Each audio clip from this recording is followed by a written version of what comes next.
Habib Abu Bakar tegaskan dukung Prabowo Sandi. Heboh penemuan bayi di lereng hutan Argopuro. Bromo batuk-batuk, wisatawan ciut.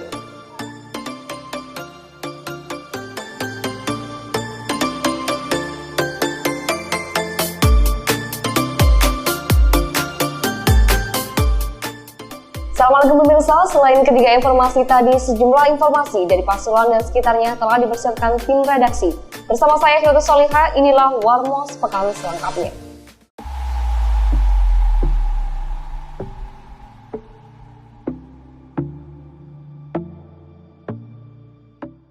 Sebuah pabrik kasur di Pandaan, Kabupaten Pasuruan ludes terbakar. Percikan api las diduga jadi pemicu kebakaran.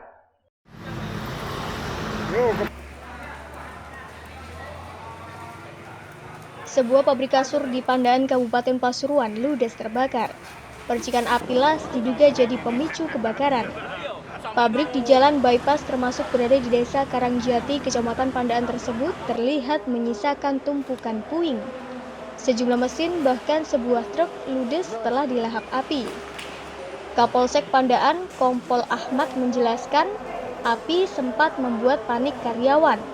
Dari pengakuan karyawan kepada polisi, saat itu api tiba-tiba muncul dan langsung menyambar spon maupun bahan-bahan lain untuk membuat kasur. Api tak bisa dikendalikan hingga merembet ke mesin, sepeda motor, bahkan truk. Kepanikan muncul tatkala dari dalam pabrik tanpa diduga-duga terdengar ledakan hingga 2 kali. Diperkirakan berasal dari tangki kendaraan. Api didapat keterangan dari orang-orang pekerja sini, itu tukang las sebelah mengerjakan gudang sebelah itu ngelas, kemudian karena angin Pak, faktornya angin, kemudian dengan kecepatan itu langsung nyambar ya Pak. Beruntung api dapat segera dijinakkan setelah sejumlah mobil pemadam kebakaran datang. Untuk beberapa waktu asap masih mengepul sampai kemudian petugas pemadam melakukan pembasahan. Dari Pandaan, tim liputan melaporkan. Hati-hati saat menyalakan korek api jika tak ingin mengalami nasib seperti warga Pakuniran, Kabupaten Probolinggo. Gara-gara teledor gunakan korek, toko peracangannya ludes dilalap si jago merah pada Jumat pagi. Hati-hati saat menyalakan korek api jika tak ingin mengalami nasib seperti Fauzi, warga Pakuniran, Kabupaten Probolinggo. Gara-gara teledor gunakan korek, toko peracangannya ludes dilalap si jago merah pada Jumat 22 Februari 2019 pagi. Informasi yang didapat warta bromo.com, kebakaran toko milik Fauzi terjadi sekitar pukul 04.30 waktu Indonesia Barat. Saat itu, warga Dusun Rembang, RT 03 RW 02 tersebut hendak membuka toko yang menjual sembako dan bensin eceran. Sewaktu korban membuka toko, ada kucing masuk ke dalam. Oleh korban, kucing nakal ini hendak diusir karena sering merusak dagangannya. Kucing itu diusir dengan menggunakan kayu namun malah sembunyi dan tidak keluar. Tanpa disangka, ternyata percikan korek api menyambar bensin yang ada di dalam jerigen, sehingga timbullah api yang kemudian berkobar dan mengenai tubuh korban. Fauzi langsung keluar dan berusaha memadamkan kobaran api. Sayangnya, api sudah terlanjur membakar seluruh toko. Dari Probolinggo, Hoirul Effendi melaporkan. Saluran limbah pabrik pengolah ikan di Desa Wonokoyo ditutup paksa oleh warga. Pihak perusahaan dinilai abai tak merespon keresahan warga sehingga aksi dilakukan. Saluran limbah pabrik pengolah ikan di Desa Wonokoyo, Kecamatan Beji, Kabupaten Pasuruan ditutup paksa oleh warga. Pihak perusahaan dinilai abai, tak merespon keresahan warga sehingga aksi dilakukan. Dengan mengusung sak berisi bahan material bangunan, puluhan warga berbondong-bondong menuju saluran pembuangan limbah pabrik diperkirakan milik PT Sea Master. Tak mencoba berlama-lama, langsung saja saluran berdiameter sekitar 40 cm itu ditutup dengan sak yang dibawa warga sebelumnya. Tak hanya itu, saluran itu kemudian diuruk dengan adonan pasir dan semen bercampur dengan batu. Aksi berlangsung tanpa ada halangan berarti. Sejumlah orang diperkirakan dari pihak perusahaan sempat datang dan mencoba menghentikan aksi tutup paksa saluran limbah itu. Namun, warga dengan cukup simpatik meminta mereka menyingkir dari lokasi aksi tutup saluran limbah pabrik pengolah ikan tersebut. Usai menutup saluran limbah, warga kemudian menuju sebuah tenda dan melanjutkan aksi dengan menggelar istighosa. Terungkap kemudian, saluran limbah itu disebut warga ilegal. Keberadaannya tak memenuhi ketentuan karena dikatakan memotong langsung jalur pembuangan hingga diduga limbah yang dibuang tanpa melalui sistem IPAL. Sementara menyikapi sikap keras warga kali ini, pihak manajemen disebut-sebut bakal membuka ruang dialog. Namun demikian, tidak diketahui secara pasti bagaimana atau kapan dilakukan dialog untuk menghindari kemungkinan konflik lebih jauh antara perusahaan dengan warga. Jadi begini, kita sekali lagi sudah bilang ke DLH, sebenarnya DLH itu sudah memberikan peringatan sampai pada titik di 2 perusahaan itu sudah mau ada pencabutan izin pembuangan IPAL. Nah, yang menjadi menarik adalah kemudian kami menemukan salah satunya di Seamaster itu ada bypass kemudian, dan ini sudah kita laporkan ke DLH, kita sidak ke sana dan DLH sudah tahu. Ini kurang lebih hampir 2 minggu yang lalu, 10 hari apa 2 minggu yang 14 hari yang lalu kita sidak, ditemukan itu, dan kemudian pihak DLH sudah menginstruksikan agar bypass ini ditutup. Ternyata sama perusahaan, mohon maaf, perusahaan begitu cengkal. Mau cengkal nakal, apapun lah namanya, saya nggak mau tahu, bahwa kemudian mereka tetap memakai bypass itu ketika yang pertama, ketika turun hujan besar, mereka mengikutkan limbah. Yang kedua, ketika jam 2 malam, jam 1 malam. Dan itu mohon maaf, saya sudah sampaikan kepada perusahaan, nggak usah lah main kucing-kucingan, karena kami siap 24 jam untuk mengawasi limbah ini. Karena kami merasa bahwa perusahaan tidak ada etikat baik, ya sudah, lebih baik ini ditutup, ya sudah, biar dinikmati sendiri limbah ini. Dari Beji, tim liputan melaporkan.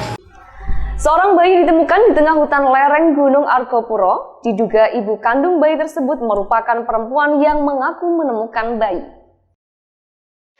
Penyelidikan polisi terkait penemuan bayi di Dusun Tomangan, Desa Betek Taman, Kecamatan Gading, Kabupaten Probolinggo mulai menemukan titik terang. Diduga kuat, ibu kandung bayi itu adalah Ruwaida, perempuan yang mengaku menemukannya. Kecurigaan polisi setelah mengaku menemukan bayi di hutan, kondisi Ruwaida melemah, mirip dengan orang yang baru melahirkan, sehingga polisi kemudian meminta bantuan tenaga medis untuk memeriksa kesehatan Ruwaida. Laporan ke puskesmas, Ruwaida yang menemukan bayi itu. Meski saat ini polisi masih harus lakukan penyelidikan dan mendalaminya. Saat ini, bayi imut berjenis kelamin perempuan itu dirawat di ruang bayi RSUD Waluyo Jati, Keraksan. Kapolres beserta Esti, istrinya, menjenguknya untuk mengetahui perkembangan kesehatan bayi malang itu. Dan ada indikasi informasi bahwa orang tuanya adalah yang melaporkan itu sendiri. Jadi orang tuanya yang membuang ya berarti? Ya, mungkin informasinya menurut keterangan awal karena mungkin merasa malu ataupun untuk menutupi aibnya. Jadi pada saat itu melahirkan dengan kondisi sendirian, karena rasa takut, akhirnya setelah melahirkan dibawa sendiri ke puskesmas. Dibawa ke puskesmas, laporan ke puskesmas bahwa dia menemukan bayi itu.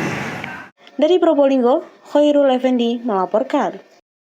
Anda masih ingat wanita asal Probolinggo pemakan sabun? Nah, wanita ini secara medis diduga mengidap pika atau penyakit pola makan aneh.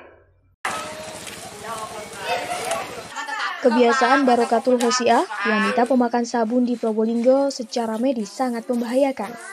Wanita ini diduga mengidap PIKA atau Problem Identification Corrective Action atau penyakit pola makan aneh. Hal itu diungkap Dr. Eka Sri Rejeki Iriantin. Ia menyebut penyebabnya adalah kurangnya zat besi serta tekanan psikologis penderitanya. PIKA sebutnya dapat menyerang ibu hamil, anak-anak maupun orang dewasa pada umumnya. Sehingga kebiasaan Hosik itu dapat dikategorikan sebagai penyakit PIKA, eating disorder, atau penyakit pola makan aneh. Itu sebetulnya secara penelitian penyebabnya adalah kekurangan seng, vitamin, mineral, dan biasanya orang dengan anemia. Banyak terjadi pada ibu-ibu yang hamil, ya, anak-anak. Kalau dilihat dari kasus tadi kan ini ibunya hamil ya, awalnya hamil. Nah, tapi tidak hanya dari situ saja, stresnya juga bisa. Jadi mungkin ada gangguan kejiwaan atau mungkin ada stres yang berat, bisa juga itu pemicunya. Dr. Eka menjelaskan bahwa dalam sebuah penelitian, PIKA dapat dipicu oleh kurangnya zat besi, sehingga menyebabkan seseorang ketagihan terhadap tekstur benda dan aroma tertentu. Apalagi dalam riwayatnya, kasus pada Khosyik sudah berlangsung sejak ia hamil hingga anaknya berumur 13 bulan. Solusinya, menurut Dr. Eka adalah melakukan pemeriksaan darah secara lengkap untuk mengetahui pasti kelainan pola makan tersebut. Dari Probolinggo, Laila Tuansyah melaporkan. Beberapa hari terakhir Gunung Bromo batuk-batuk, banyak wisatawan membatalkan kunjungannya ke gunung nan eksotis ini. Kondisi Gunung Api Bromo yang batuk-batuk pada 2 hari terakhir berpengaruh pada kunjungan wisatawan. Banyak wisatawan membatalkan kunjungannya ke gunung nan eksotis ini. Balai Besar Taman Nasional Bromo Tengger Semeru, BBTNTBTS, tetap membuka kunjungannya ke kawasan wisata Gunung Bromo. Tidak ada penutupan jalur wisata di pintu masuk, baik dari Cemoro Lawang, Desa Ngadisari, Kecamatan Sukapura, Kabupaten Probolinggo, Wonokitri, Kecamatan Tosari, Kabupaten Pasuruan, maupun dari Jemplang, Tumpang, Kabupaten Malang. Tetap dibukanya kunjungan karena pengelola Bromo menyatakan kondisinya sangat kondusif bagi kunjungan wisatawan. Meski begitu, banyak juga wisatawan yang membatalkan kunjungannya ke Bromo. Hal itu diungkapkan oleh Camat Sukapura, Julius Christian. Namun, Julius mengaku belum tahu secara pasti berapa jumlah pengunjung yang membatalkan kunjungannya, sehingga ia tidak tahu berapa persen pengaruh peningkatan aktivitas kegempaan Gunung Api Bromo pada kunjungan wisatawan. Kalau di informasi, kelihatannya ada sebagian, tapi belum saya klarifikasi, ada sebagian yang tamu itu men-cancel kunjungan wisata ke Bromo. Tapi ya yang masih berkunjung pagi ini ya kelihatannya juga masih banyak juga. Dari Probolinggo, Wufron melaporkan. Perkembangan kegempaan di Gunung Api Bromo cenderung stagnan, yakni tremor dominan 1 mm. Badan Penanggulangan Bencana Daerah Kabupaten Probolinggo meminta kondisi itu jangan dibuat bombastis. Perkembangan kegempaan di Gunung Api Bromo cenderung stagnan, yakni tremor dominan 1 mm. Badan Penanggulangan Bencana Daerah BPBD Kabupaten Probolinggo meminta kondisi itu jangan dibuat bombastis. Tremor menerus terekam dengan amplitudo 0,5 hingga 1 mm. Sementara asap kawah bertekanan lemah hingga sedang teramati berwarna putih kecoklatan, dengan ketinggian mencapai 600 meter di atas puncak kawah, serta tercium bau belerang ringan di sekitar pos pengamatan Gunung Api Bromo. Dari pihak BPBD mengharapkan situasi ini bisa tidak dibesar-besarkan, dan memang kondisinya saat ini masih dalam kondisi normal. Dari Probolinggo, Wufron melaporkan. Sandiaga Salahuddin Uno optimis usaha mikro kecil dan menengah dapat menopang perekonomian Indonesia. Hal itu kemudian menjadi fokusnya bila nanti terpilih jadi wakil presiden mendampingi Prabowo. Sandiaga Salahuddin Uno optimis usaha mikro kecil dan menengah (UMKM) dapat menopang perekonomian Indonesia. Hal itu kemudian menjadi fokusnya bila nanti terpilih jadi wakil presiden mendampingi Prabowo. Keyakinan itu diungkap Sandiaga saat berada di Rumah Juang yang berada di Kecamatan Pandaan, Kabupaten Pasuruan. Dalam kampanyenya kali ini, selain kader dan simpatisan partai, Sandiaga diterima kelompok pengusaha kecil dan kalangan emak-emak. Ia disambut dengan sejumlah pameran mulai batik, kopi, makanan hingga produk unggulan lain hasil UMKM Pasuruan. Usaha di sini yang memberikan pelatihan skill kepada UMKM yang ada di Pasuruan. Produk-produknya seperti kopi lanang tadi sangat layak untuk dikemas menjadi kopi unggulan. Dan di sini juga ada batik yang menggunakan produk-produk warna yang ramah lingkungan. Dan menurut saya itu harus kita kembangkan karena industri ke depan harus kita pastikan memiliki komitmen terhadap lingkungan hidup yang berkelanjutan. Bisa juga membuka lapangan kerja, menjaga lingkungan hidup, dan ikut memberikan kegiatan ekonomi buat ibu-ibu, buat emak-emak yang ada di Pasuruan. Saya sangat optimis Pasuruan ini bisa bangkit ekonominya, bisa menjadi lokomotif pertumbuhan ekonomi bukan hanya Jawa Timur tapi di Indonesia. Sebelumnya, Cawapres nomor urut 02 ini juga memberikan pesan kepada emak-emak tetap setia mendukung pasangan Prabowo Sandi, salah satunya mengajak 10 orang untuk berkegiatan dan mengajaknya memilih pada 17 April nanti. Dari Pandaan, Tuji Hartono melaporkan. 59 hari jelang Pilpres 2019, calon wakil presiden nomor urut 2, Sandiaga Salahuddin Uno menyapa nelayan pesisir Banjarsari. Pada masyarakat nelayan, Sandi berjanji akan melakukan perbaikan ekonomi dan pendidikan terjangkau bagi anak nelayan. 59 hari jelang Pilpres 2019, calon wakil presiden nomor urut 2 Sandiaga Salahuddin Uno menyapa nelayan pesisir Banjarsari, Kabupaten Probolinggo. Pada masyarakat nelayan, Sandi berjanji akan melakukan perbaikan ekonomi dan pendidikan terjangkau bagi anak nelayan. Kedatangan cawapres nomor urut 2 Sandiaga Salahuddin Uno langsung disambut simpatisannya di Kampung Nelayan Desa Banjarsari, Kecamatan Sumberasih, Kabupaten Probolinggo. Wakil Gubernur DKI Jakarta nonaktif itu menyampaikan beberapa hal, di antaranya perbaikan ekonomi pada masyarakat nelayan serta pendidikan terjangkau. Sebelumnya, warga nelayan Probolinggo juga sempat mengeluhkan mahalnya harga BBM untuk keperluan melaut. Soal kejelasan alat tangkap, Sandi juga akan menyampaikan keluhan nelayan itu ke Kementerian Kelautan dan Perikanan.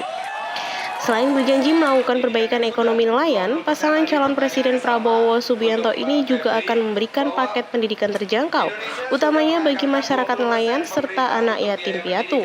Buat saya ini adalah satu prioritas utama masyarakat pesisir, terutama nelayan yang akan kami sentuh dengan program-program yang berpihak kepada peningkatan kesejahteraan nelayan. Mulai dari pendidikannya, biaya pendidikan buat anak-anak nelayan, sampai kepada kegiatan ekonomis yang berkaitan dengan alat tangkapnya, regulasinya.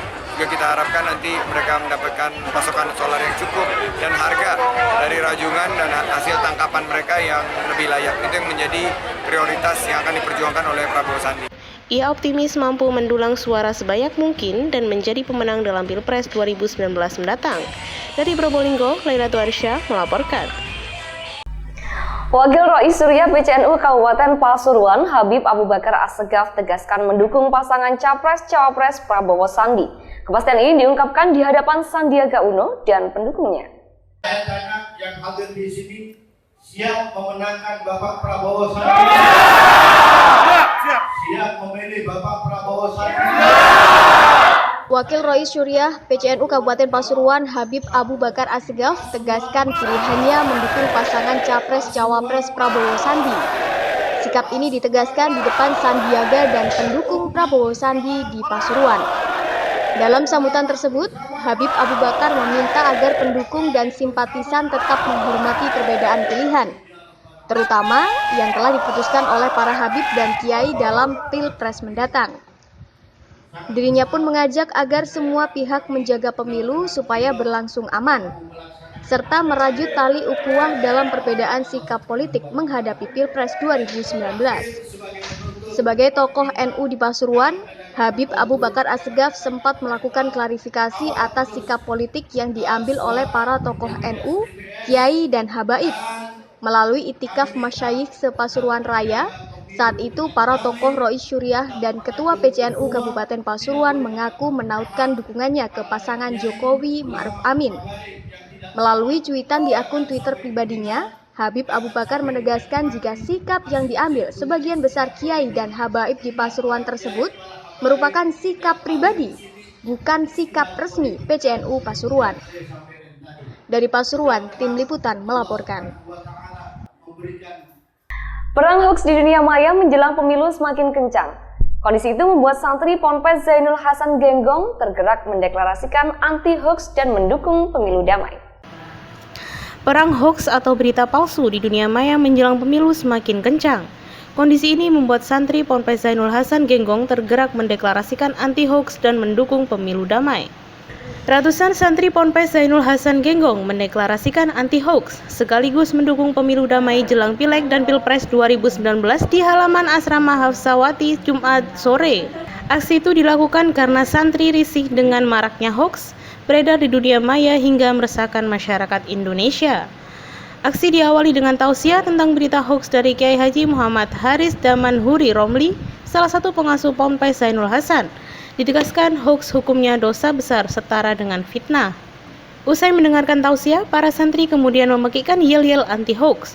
Dukungan pemilu damai di negara kesatuan Republik Indonesia juga disuarakan.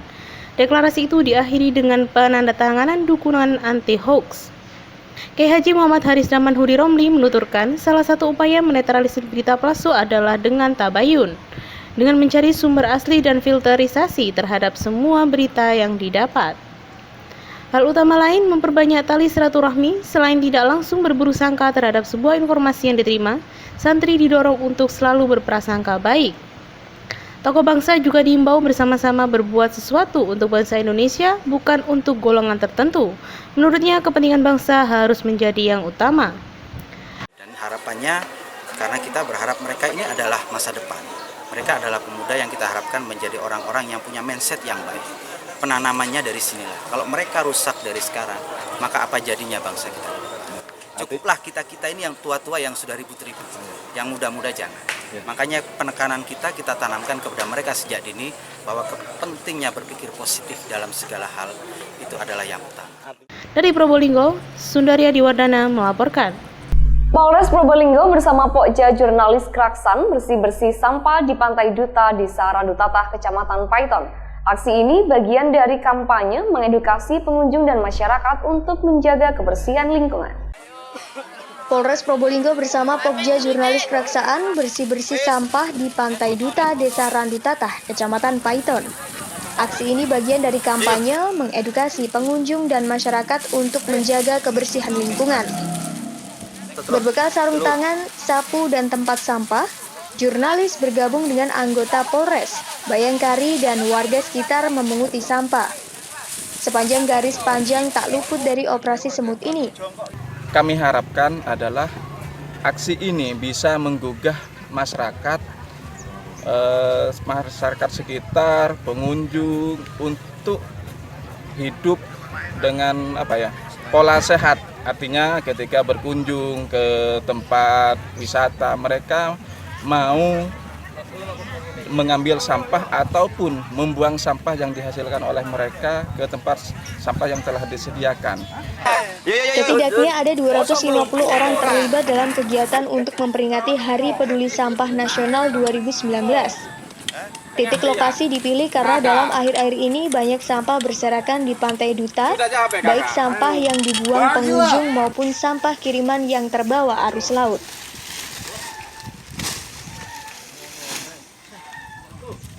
Sampah ini merupakan bisa mengakibatkan penyakit, bisa kalau tidak dikelola ataupun tidak dilakukan pengelolaan dengan baik, akan menyebabkan penyakit bisa dan bisa menjadi mesin pembunuh bisa. Makanya di sini kita peduli terhadap sampah-sampah yang berserakan, kita bersihkan untuk kebersihan diri kita sendiri maupun kebersihan lingkungan di sekitarnya. Dari Probolinggo, Sundari Adiwardana melaporkan. Berita tersebut menjadi akhir dari Warta Sepekan edisi hari ini. Mewakili tim redaksi yang bertugas, Liatus Solihah pamit. Wassalamualaikum warahmatullahi wabarakatuh dan sampai jumpa.